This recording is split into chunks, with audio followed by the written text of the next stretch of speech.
මේ motherboard set එකෙන් ඔයාගේ PC build එකට ගැලපෙන board එක තෝරගන්න ඕන නම් ඔයා මෙන්න මේ වීඩියෝ එක බලන්න ඕනේ. මේ දවස්වල PC part වල price එකත් එක්ක ඔයාලා motherboard එකක් තෝරද්දී ඉතින් ගොඩක් සැලකිලිමත් වෙන්න ඕනේ. මොකද ඔයාලට ගන්න පුළුවන් budget motherboard එක, ඒ වගේම ඔයාලට ගන්න පුළුවන් mid range සහ high end කියන board එක.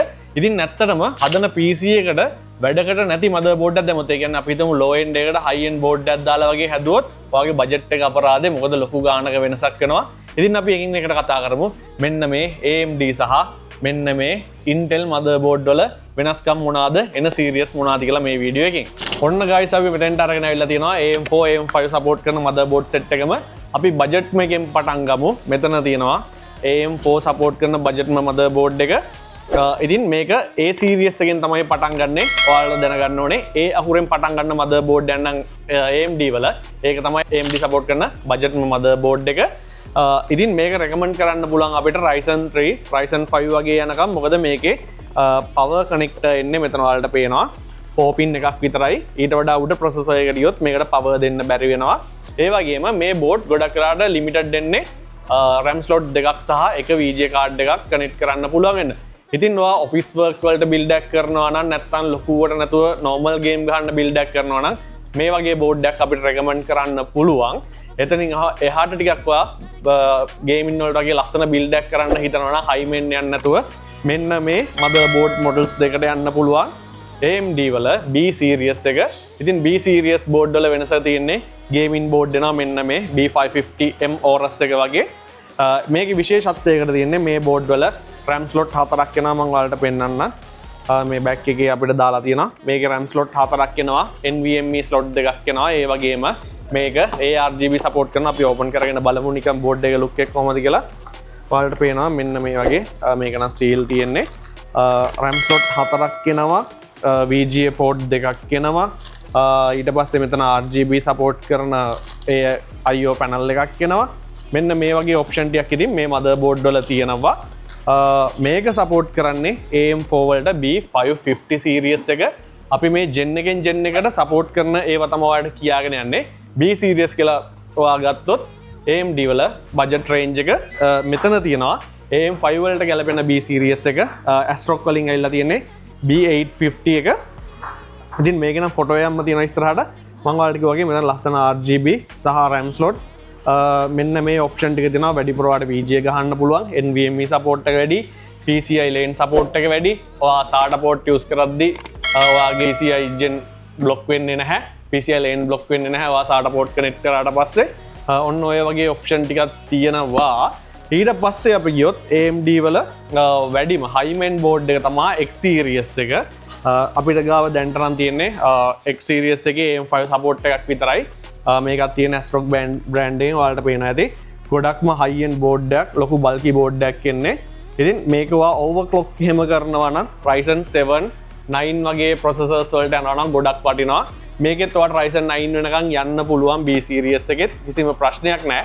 හැබැයි ඔයා හොඳට overclock කරලා gaming දවසම හොඳ use කරන්න ගන්න PC එක නම් editing වගේ මෙන්න මේ වගේ board එකක් ඔයාලට ගැලපෙනවා. open කරලා බලද්දිත් පේනවා මේක brand new board එකක් තියෙන්නේ. ලොකු bulky board එකක්, premium quality තියෙන. හරි. ඉතින් මේ budget එක ගැන අපි කතා කරොත් මේ වගේ board එකක් වෙන්නේ රුපියල් 25000ක් 24000න් උඩ 30000ට අඩුවෙන් ඔයාලට ගන්න පුළුවන්. මේ වගේ board එකක් ගැන කතා කරොත් මේක B550 එක නම් රුපියල් 45000න් උඩ වගේ යන්නේ ලංකාවේදී. ඉතින් AM4 support කරන මේ වගේ B850 motherboard එකක් රුපියල් 85000ක් වගේ වෙනවා. ඉතින් මේක ගැන කතා කරොත් අනිවාර්යෙන් මේ වගේ X series board එකක් කියන්නේ ලක්ෂයෙන් උඩ 132000 135000 වගේ ගණන් වලට. ඉතින් ඔයා හදන build එක අනුව ඔයා choose කරන processor එක අනුව Ryzen 5ද 3ද 7ද 9ද කියන එක අනුව ඔයාලට මෙන්න මේ board set එක වෙනස් කරගන්න වෙනවා. මොකද ඔයා Ryzen 3 එකක් අරගෙන මේ board එකක් දැම්ම කියලා වැඩක් වෙන්නේ නැහැ. Ryzen 5 එකක් අරගෙන මේ board එකක් දැම්ම කියලා වැඩක් වෙන්නේ නැහැ. ඔයාලට ඕනේ performance ගන්න බෑ.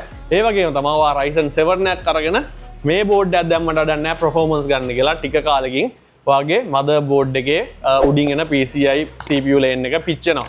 ඉතින් මෙන්න මේ වගේ issues තියෙනවා. මේ වගේ දේවල් අපි build එකක් කරද්දී තෝරගන්න ඕනේ. අපි AMD ගැන කතා කරලා ඉවරයි. ඊට පස්සේ අපි move වෙමු මේ පැත්තේ තියෙන අපේ Intel motherboard එකට. අපි ඒකෙත් එකින් එකට කතා කරමු. හරි. ඉතින් ඔන්න ගහලා තියෙන අපේ Intel series A motherboard ටික. මෙතන තියෙන 12 gen වලින් උඩ motherboards. අපි මෙතන කතා කරමු මේ පැත්තෙම තියෙන බජට්ම මදර්බෝඩ් එක H series එක. ඔයා H අකුරෙන් පටන් ගන්න මදර්බෝඩ් එකක් දැක්කොත් Intel ලගේ ඒක තමයි යාලගේ ගන්න පුළුවන් ලෝම මදර්බෝඩ් එක. ඉතින් මෙතන තියෙනවා අපේ H series එකේ මදර්බෝඩ් එක MSI brand එකෙන්. මේකෙදිත් අර AMD එකේ වගේම තමයි කතා කරද්දි මම වලට පෙන්නන්නම්. ගොඩක් වෙලාවට එන්නේ RAM slot දෙකක් සහ එක graphic card port එකක් PCI Express ඒ වගේම එක NVMe slot එකක්. ඒ වගේම මේකේ විශේෂත්වයකට තියෙනවා power lane 8ක් එනවා ගොඩක් වෙලාවට. මොකද Intel ලගේ power usage එක වැඩි නිසා. ඒ වගේ දේවල් තමයි මේ බෝඩ් එකේ තියෙන්නේ. ගොඩක් දුරට බජට් එකේ ඉතින් රුපියල් 30000 ඒ වගේ යන්නේ. එතකොට ඔයාලට මේකට i5 i3 වගේ processors තමයි අපි recommend කරන්නේ. i7 වලට recommend කරන්නේ නැහැ. ඉතින් බජට් office PC එකකට වගේ යනවා නම් editing PC එකකට වගේ බජට් යනවා නම් මේකක් අපිට recommend කරන්න පුළුවන්. ඊට පස්සේ වුණාම අපි ගාව තියෙනවා B series එක. ඒකෙදිත් අපි කතා කරන්න ඕනේ Intel ලගේ 12, 13, 14 gen වල ලොකු වෙනසක් වෙලා තියෙනවා. හැම මදර්බෝඩ් එකම DDR4 සහ DDR5 වලින් එනවා එකම chipset එක DDR4, DDR5 විදිහට එනවා. B series එකට ගියාම අපි ඔයාලට example එකක් ගන්න දෙකක් ගෙනල්ලා තියෙනවා. මෙතන gigabyte එකකින් ඇවිල්ලා තියෙනවා DDR4 board එකක්. මෙතන B series එකේ MSI එකකින් ඇවිල්ලා තියෙනවා DDR5 board එක. ඉතින් අපි මේක ගැනත් කතා කරාම ඒකෙත් ඔයාලට හම්බෙනවා B760M කියන්නේ. M කියන්නේ board එක පොඩි full ATX නෙමේ. ඊට පස්සේ M නෑ හරි normal ඇවිල්ලා තියෙන B760 කියන්නේ full size motherboard එකක් එන්නේ. M කියනවා නම් පොඩි size motherboard එකක් එන්නේ. ඉතින් මේකත් අපි කතා කරගත්තාම මේකෙත් අපිට බලන්න පුළුවන් open කරගෙන මේකේ RAM slot දෙකක් එන්නේ. මොකද මේක බජට්ම බෝඩ් එකක් 760 එකේ. මේකේ 4 RAM slot එකකුත් වෙනවා 2 RAM slot එකකුත් වෙනවා.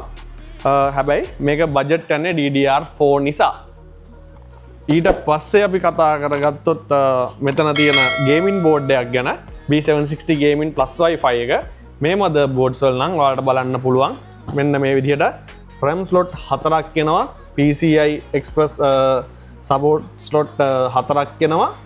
ඒ වගේම NVMe ගොඩක් දුරට මේකේ දෙකකට වඩා වැඩි ප්‍රමාණයක් සපෝට් කරනවා. ඒක බ්‍රෑන්ඩ් එක අනුව බෝඩ් එක අනුව වෙනස් වෙන්න පුළුවන්. බෝඩ් එකේ මොඩල් එක අනුව. මොකද මදර්බෝඩ් වල සීරියස් ගොඩක් එනවා. අපි මේ වර්ග කරන්නේ chipset එක අනුව විතරයි. chipset එක අනුව වර්ග කරාට ඒ chipset එකේ යකට ඔයාලට මේ පේනා වගේ gaming plus wifi gaming ඊට පස්සේ gigabyte එක ගත්තොත් K V2 MK ඔන්න ඔය විදිහට මොඩල්ස් ගොඩක් එනවා. ඒ වගේම ඒ වගේ ප්‍රයිස් එකත් වෙනස් වෙනවා එන ෆීචර්ස් එක. ඉතින් මෙන්න මේ මදර්බෝඩ් වලට රෙකමන්ඩ් කරන්න පුළුවන් i5 වලින් උඩ i5 i7 වගේ යනවා නම් සපෝට් කරනවා. ඔයාලට i9 එකක් දාන්නත් පුළුවන්. හැබැයි K series processors මේවට අපි දාන්නේ නැහැ Intel වලදී. මොකද overclock කරන්න බෑ වට B series එකදී. ඒක නිසා තමයි අපිට Intel වලදී මෙන්න මේ Z series එකේ බෝඩ් ඕනේ වෙන්නේ. ඔයාගේ processor එක unlock එකක් තියෙනවා නම් K series එක නම් තියෙන්නේ 14700K 12700K වගේ තියෙනවා නම් K series වලට මෙන්න මේ Z board එකක් ඔයාලට අනිවාර්යෙන් ඕනේ වෙනවා. ඉතින් මෙතන නම් තියෙන අපේ Z890 board එක ultra series තමයි මේකට support කරන්නේ. මේක image එක පිටිපස්සේ තියෙනවා මම ඔයාලට පෙන්නන්නම්. මෙන්න මේ වගේ ඉන්නේ RAM slot 4ක් එක්ක මේ වගේ options ගොඩක් එනවා. ඔයාලට overclock කරන්න පුළුවන්. ඒ වගේම මේකේ power slot එක ඔයාලට පෙන්නදී 8/16 එනවා. ඔයාලට දැන්ට අයිල්ලා තියෙන Hymen Ultra series එකේ processor එකක් වුණත් මේකට use කරන්න පුළුවන් බය නැතුව. අන්න ඒ වගේ capabilities තියෙනවා. ඔයාලට කැමති තරම් PCI lanes ගන්න මේකේ තියෙනවා. ඔයාලට වෙනම expansion card use කරන්න පුළුවන්. ඒ වගේම USB port සහ type C මෙන්න මේ boards වල එනවා. ඉතින් අපි කතා කරොත් මේක තමයි ඔයාලට Intel ලගේ අඩුවෙන්ම ගන්න පුළුවන් board එක. මෙහෙම DDR4, DDR5 සහ Z series යද්දි price එක වැඩි වීගෙන යනවා. ඉතින් ඔයා build එකක් කරනවා නම් සැලකිලිමත් වෙන්න ඕනේ ඔයාගේ processor එකේ model එක අනුව මේකෙන් මොකද්ද තෝරගන්නේ කියලා. i5 processor එකක් අරගෙන Z board එකක් ගහන්න එපා. තේරුමක් නැහැ ඔයාගේ budget එක අපරාදේ. ඒ වගේම H series එකක් අරගෙන i7 එකක් ගහන්න එපා. ඔයාට ගන්න ඕනේ full performance ගන්න බෑ. ඔයාට ඉස්සරහදී RAM slot වැඩි කරගන්න මුකුත් option එකක් නැහැ. ඉතින් guys අද අපි කතා කරේ මෙන්න මේ වගේ ඔයා build එකක් කරද්දී තෝරගන්න ඕනේ motherboard එක මොකද්ද කියලා. ඉතින් මම හිතනවා ඔයාලට හොඳ idea එකක් එන්නදී මෙන්න මේ අපි ගාව තියෙන motherboards වලින් මොකද්ද ඔයා තෝරගන්න ඕනේ. ඔයාගේ build එකට ගැලපෙන motherboard එක මොකද්ද? ඔයාගේ උමනාවට අවශ්‍ය board එක මොකද්ද කියන එක. ඉතින් එන්න tbuilders.lk අපේ showroom එකට නැත්නම් යන්න අපේ website එකට.